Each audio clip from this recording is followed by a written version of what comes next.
What's going on, everybody? Welcome back to Simple Sports Hub, where we talk all things Washington Commanders football, man. And yes, today, I can finally say it after 3 weeks. We can now say victory fucking Monday again. Yes, our Washington Commanders defeated the Tennessee Titans 42-19. It shouldn't have been 19 in my opinion, but we going to talk about it. But before we talk about it, man, y'all make sure y'all smash that subscribe button. Man, y'all make sure y'all like this video up, man. Click that motherfucking thumbs up for your boy. And also, man, drop a comment, man. Tell me how you felt about the game. Tell me where you think we improved at. If you think we improved, or do we gotta go another week? Which we got a bye week coming up. But yeah, man, drop a comment, man. Tell me how you felt about the game. Tell me what your thoughts was. Who you think stood out to you? I got my people who stood out to me, and y'all basically it's going to pretty much reference last week. I mean, the last video I dropped. Cause guess what? The Commanders did what the hell the fan base, the analysts, the couch coaches, everybody who has talked about the last 3 weeks and what they haven't seen from the Commanders, whether it been because of injury, or bad play calling, or just bad execution. We can now say that we were listened to, we were vividly heard, because based off the stats that I'm looking at right now, and which I'll show in a second, speaks to what the hell we've been asking for as a fan base. So obviously, what we've been saying for the last 3 weeks has not been what our offense has been used to, and our offense stepped up, and they stepped up big. And I'm not going to do the whole, well, hey, we said that y'all can beat bad teams. Y'all only beat bad teams, because that's not true. Because if you want to say that's to be true, guess what? We would have beat the goddamn Dallas Cowboys, and we'd have been 9-4, or whatever, the 9-2, whatever the record would have been, 9-3. We'd have had 9 wins and not 8 currently. So fuck y'all if that's y'all opinion or y'all take on that. We beat the Tennessee Titans. We were humbled the last 3 weeks. We was brought down from cloud nine. That high is gone, and I ain't talking about that type of high. So yeah, we we were humbled, and now we are back to reality, and we are back to winning football games. And hey, this was the way that you win. You win right before you go to your bye week. So now we can get healthy. We can give guys a breather, and we can come back even stronger, and hope that the bye week don't hurt us. It only helps us, and we can continue on stacking good games, especially on the offensive side and the defensive side. So with that being said, let's go ahead and get into it. Let's look at the good old box score, man, brought to you by ESPN. I am not sponsored by them. I just wanted to say that because that sounded cool. But anywho, Jaden Daniels, man, he was 25 for 30, 206 yards in the air with 3 touchdowns and 1 interceptions with 2 sacks. We're just going to address the interception itself. Can you say it was a bad thrown ball? Yeah, you could say that, but when you got a tight end who's 6'6", and his hands touches the ball, if you have a receiver mindset like I do, I was always taught younger when I did play the game of football that if it touched your hands, you must catch it. And I know that's very yeah, you can say that, but not every ball is a catchable ball. But that's why they get paid millions of dollars to do it, because guess what? They're doing it at the highest level of football. So guess what? I expect him to make that catch because it kind of went right through his hands. But I don't blame that interception on him. And again, like I said, even if you do, so be it. I ain't mad at you. That's your take on that. But he did throw an interception, but the game was well over. They did look like they was going to make somewhat of a comeback late in the third quarter. But again, we withstood their onslaught of trying to fight back, and we actually prevailed and still scored touchdowns. So with that being said, hey, thank you, Jaden. You had a good game. He threw three touchdowns. I ain't gonna lie, man. After a while, my brain started going towards my sports betting app. FanDuel. I'm not sponsored by them either, but that's what I was using, and I was looking at my bets because I just knew the game was over. But I do like what I saw from JD. He does look like he. I never thought he was hurt. I don't think that the injury was still lingering. I think he kind of got back. I want to say against the Eagles or the Saints, whatever. He didn't look hurt to me. So to see how he was throwing the ball, I already heard some takes that oh, see, this is what happened when y'all with JD is a zone beater. He can beat zone, but he can't beat man coverage. The Titans did look like they were running a lot of zone coverages. I don't know if it's because they don't trust their DBs to play man one on one, or they don't trust their back half. But it did look like a lot of zone that Jaden Daniels was looking at. But hey, I'll take it. We needed this win by any means possible. I don't care if they wasn't doing what they were supposed to do. They didn't look at the last 3 weeks defense and how how we was being stopped, and they didn't try to replicate that. I don't care. We got a W. I'll take the W. I don't care if he beat man zone or blitz, heavy blitz, whatever it is. We got the W. We was able to find a groove. And I got to give kudos where kudos need to be given. Cliff Kingsbury, you did a phenomenal job calling plays last week. You actually, I don't know if you going to say you listen to the fans or you listen to the analysts around the NFL or the beat writers, whatever it was, but you heard somebody because you actually did what everybody was talking about, and that was to move Terry McLaurin, who came in right off the rip first play. They had him lined up on the right side with Noah Brown in the slot, and y'all ran a quick hitch. Just a quick hitch just to get him going. And that's all we kind of been asking for from a fan base perspective is to like move the man around. You look at and again I'll reiterate this. You look at the Dallas Cowboy game, they was moving CeeDee Lamb in the slot. They was motioning him. They was not just sticking this man on the left side of the field and letting the defense just roll coverage over there and say, hey, you want to beat us on the right side. And that could also go to some of what some of the fans have been saying is like, damn, why it looked like Jaden Daniels only throwing the ball to the right side of the field. It's because they putting double, triple coverage over there on Terry and saying, hey, you only going to beat us on this side. Y'all don't move him. Y'all don't move him around, so we don't got to roll coverages and talk a lot. Hey, we just put a safety over top, let the cornerback play and everything outside and underneath, and we're going to sit a linebacker right there. Triple coverage.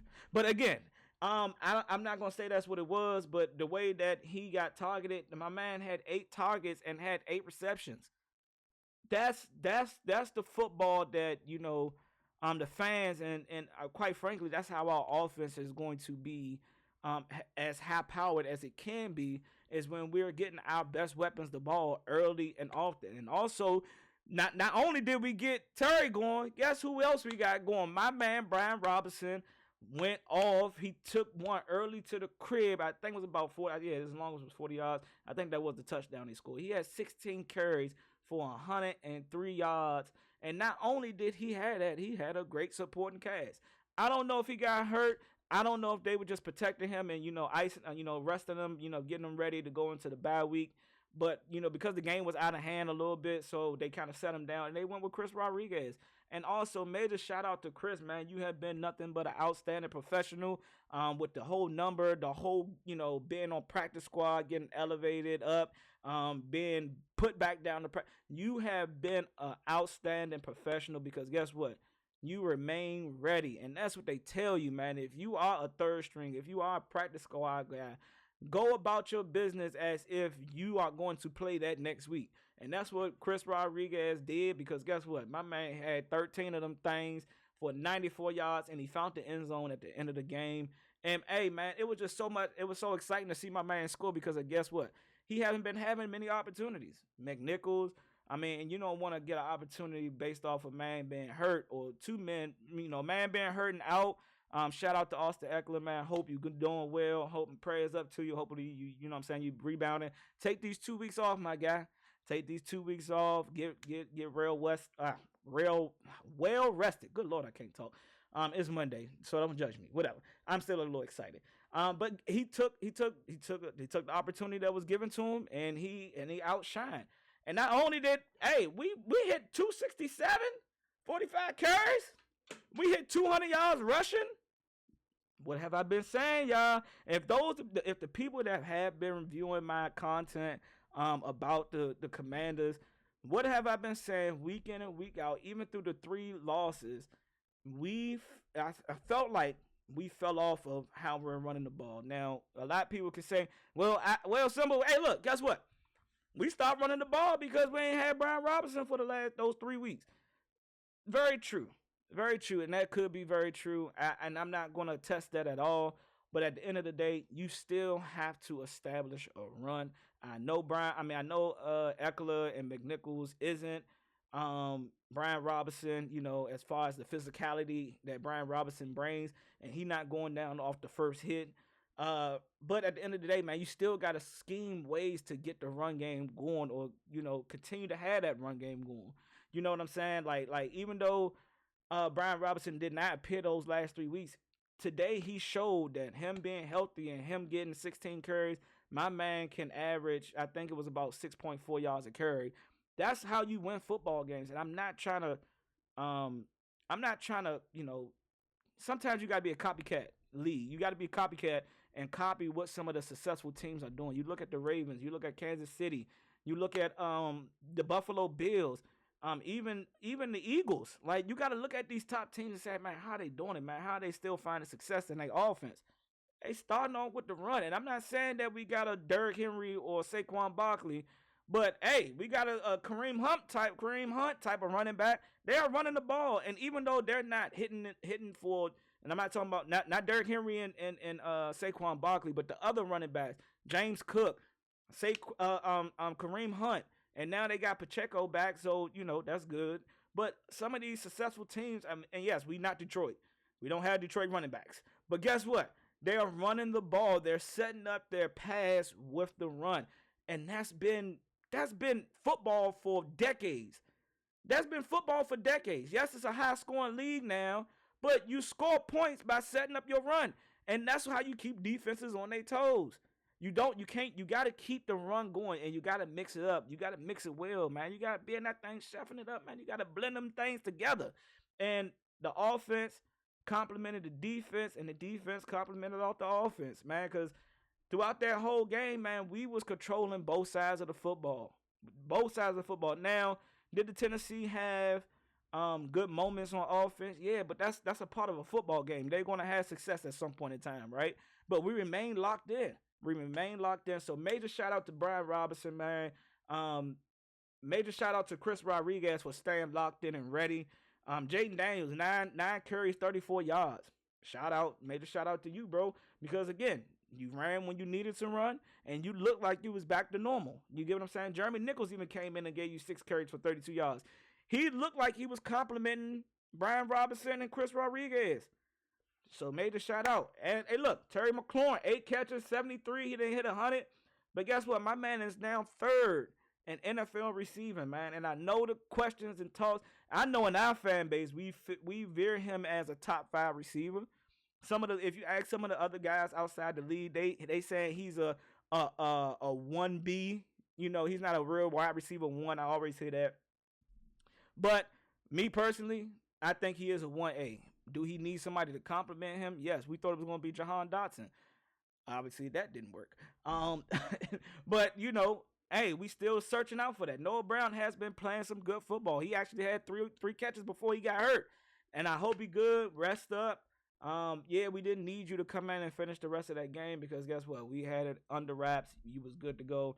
Diami came in. Zacchaeus came in. Luke McCaffrey even had a catch, or 2 catches actually. So, we had a good, supporting cast. It's not one person that needed complimentary. We had an onslaught of guys that came in and actually, produced for us and came through when they needed to. Zach Ertz, 3 catches, 35 yards, and he got his first touchdown with us today. So, and I think he got the game ball, him and Bobby Wagner, but we're going to talk about the defense in a minute. But yes, man, if I have to give the grading system for the offense, it looked like a very A team grade. I got offense on the offensive side. I give them an A grade. They actually showed me that they still could move the ball. And even though we did move the ball the last 3 weeks, but we found the end zone, man. We didn't get in our way. We didn't have costly penalties. We did have, I think, one or two offensive penalties, but it wasn't like momentum killers. Like they wasn't momentum killers, but the momentum killer was our fucking kicker missing field goals. And I've said and I'll say it and I'll say it and I'll say it again. We need a kicker. I know last week we had Austin, come back and he looked Pooh Buddington. They saying it was a new injury. All right, it's a new injury, but he's on IR right now. So I think we had Gonzalez, right? That was his name. Excuse me. What's his name? Yeah, Zane Gonzalez. He was 0 for 2 in field goals, but he was 6 for 6 for extra points. Get it together, my guy. Get it together, my guy. But yes, I'll give our offense give him an A. You know what I'm saying? And now you take that A, go into the offseason, Cliff, continue to, whip up and design some plays that we can run to continue. Because on this back half of this bye, man, we got all NFC teams, but teams that have been playing, substantially well. Yes, the Saints aren't substantially well, but guess what? We aren't a great team. We're just a good team that's trying to become great. And the way that you become great is that you don't, everybody gonna have spots, right? Ravens had a spot. They lost to the Browns and the Raiders, right? I can't say about no other team, but and I'm not comparing us to the Ravens at all. But and they just lost last night to the Eagles. I mean, no shade towards them because we talk about all things Commanders. But again, to become a great team, yes, we put together a good team. Now we got to build on that, and how you build on that is you continue to keep the core guys together, like some of these great teams have right now, and you continue to build on it. You add pieces. So hopefully, this chemistry is continuing to being built up with the guys that we have. And hopefully we can continue to, build that chemistry with one another so we could become a great team. But right now, we're just a good team. And I'm keeping it a bean. Now to the defense. I'm going to first give a major shout out to Frankie Louisville, man. I don't know what was going on with my man, but he was playing reckless football, like in a good way, though. Like he was making plays right off the rip, like, pass back downs. He sacked the quarterback, I believe. Did he get a sack? Yeah, he got a sack. Yes, he didn't have a lot of solo tackles, but he was around every play, man. That dude was balling. And another shout out to our rookie, Mike Sanderstill. I know I don't often give our cornerbacks enough credit, but hey, the rookie is playing phenomenal football, man. I gotta give him major respect and major, shout out because hey, the dude is playing like he's been in the league before. And one, you got to give credit to him being, with the previous NFL coach, at Michigan, and you just got to just say, hey, he was coached well, and now, it's showing out on the field. But before I continue to go about the defense, I know we got to talk about Emmanuel Forbes being cut. And look, I just had about a good hour conversation with my guy. I've been talking about Emmanuel Forbes and being cut, and I'm gonna keep it a bean with y'all. I don't mind him being cut because guess what? He's not Dan Quinn AP guy. I get it, I respect it, and I understand it. And I hopefully he gets a shot with another team. Hopefully he can get picked up, with a team that may make the playoffs or got a chance to make the playoffs, and maybe he can, showcase his talents elsewhere. But I'm going to call a spade, bro. I'm going to be 100% honest with y'all. Outside of those 2 games in his rookie year, when he got belt to ass by A.J. Brown, he did not have that terrible of a rookie year. It wasn't great. It wasn't good. But it wasn't horrible or like just horrific. The way he was. I blame coaching. I blame play calling, which all comes under coaching, and you could tell that his confidence was just taken away after those 2. Like when he got cooked by A.J. Brown the first game and got sat down or got injured, whatever it was. When he came back against the Patriots, he had a good football game. I'm not saying it was great, but he didn't play bad. And I don't think he played bad, going into the offseason and the games that he played this year for us, which was very little. But again, I don't think that he was given a fair shake to prove himself. And the only reason why I say that is because outside of Mike Sanders still, who's gotten beaten too, with all and I don't believe no cornerback don't get beat. So from the greatest cornerback, wherever y'all rank that as today, um, every cornerback get beat. They get beat for touchdown. They get beat for big plays. They give up penalties.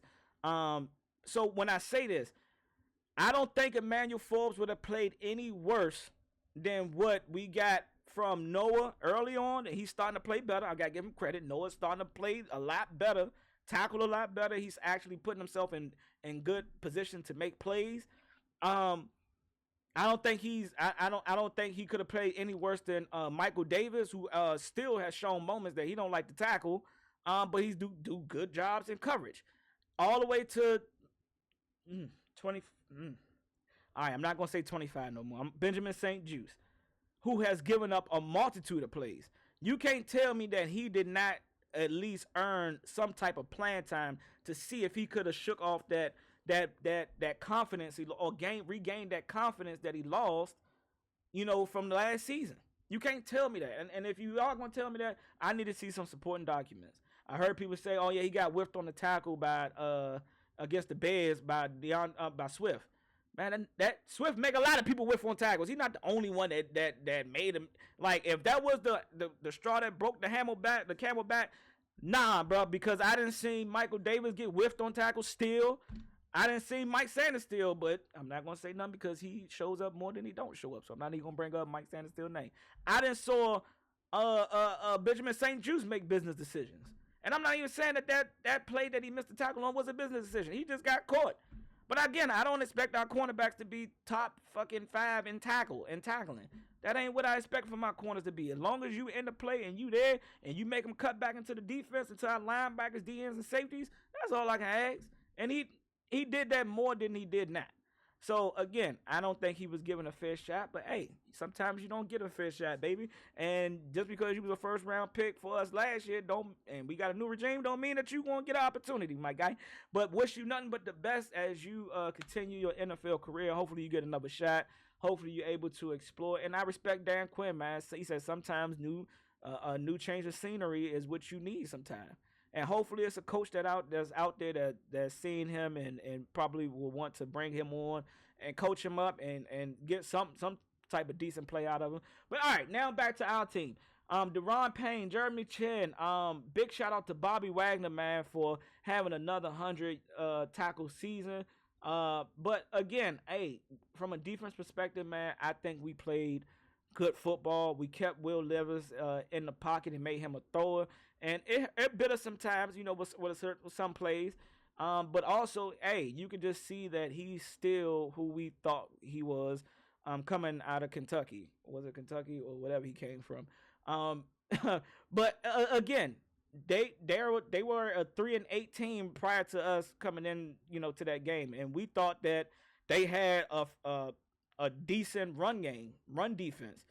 Hey, according to Brian Robinson and company, that ain't the case because we did what we should have did against one of the worst rushing defenses in the Dallas Cowboys, but we didn't do that. Hopefully we can do that on the second time around. But yeah, man, I'm happy about the defense and how we play. I still don't think we played our best 4 quarters of defense yet, and I think as long as we can keep our core guys around going in to finish out the year, nobody gets hurt. We can get Marshawn Lattimore, who can be a valuable piece into our defense and some of the play calls. You might can call some blitzes from his side and let him be one-on-one. You get what I'm saying? So hopefully, I know Joe Witt is chopping at the bits to try to get him on the field so he could try some of this stuff, right? So you got about 2 weeks now. And if he don't play against the New Orleans Saints, because I'm a fan first, right? But I also understand, injuries and all that. I just never seen a hamstring injury set somebody out for more than 5 weeks, 6 to 7 weeks.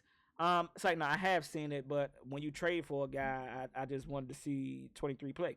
But that's just the fanism in me. But it's all good, though, man. But if I had to give him a grade, man, I'd give him an A as well. I give us an even A's on offense and defense. Special teams, Yeah, you get a D. Y'all get a D. Y'all almost at an F because you missed 2 extra points. Matter of fact, yeah, y'all at an E. Y'all do people give E grades anymore? I don't know. I ain't been to school in I don't in over 10 plus years. Um, but yeah, they didn't do anything to make me give them anything above a D. So they get a failing grade regardless. So I'm excited that we got back into the win column, and yes, we have now doubled our wins. Uh, from last year, we won 7. We have now won 8 games this year. And again, I'm not saying that makes us uh, a great, Super Bowl contender team, but guess what? We are better than we were with the old regime in place. And you can only, hope that we continue to capitalize off of that. Hopefully, Dan Quinn and company can continue to build upon this. Hopefully, the players continue to build upon this, and we can stack. Hey, man, 9-10 wins ain't far off.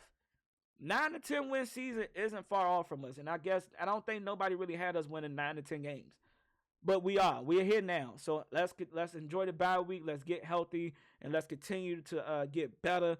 Hey man, I'm still trying to hit this 500 subscribers. So if you're watching this and you know somebody that's a fan, and even if you're not a fan, family, friends, hey, click the link and hit the subscribe button, man. Your boy is trying to run these numbers up, man. I'm dropping good content for y'all, right?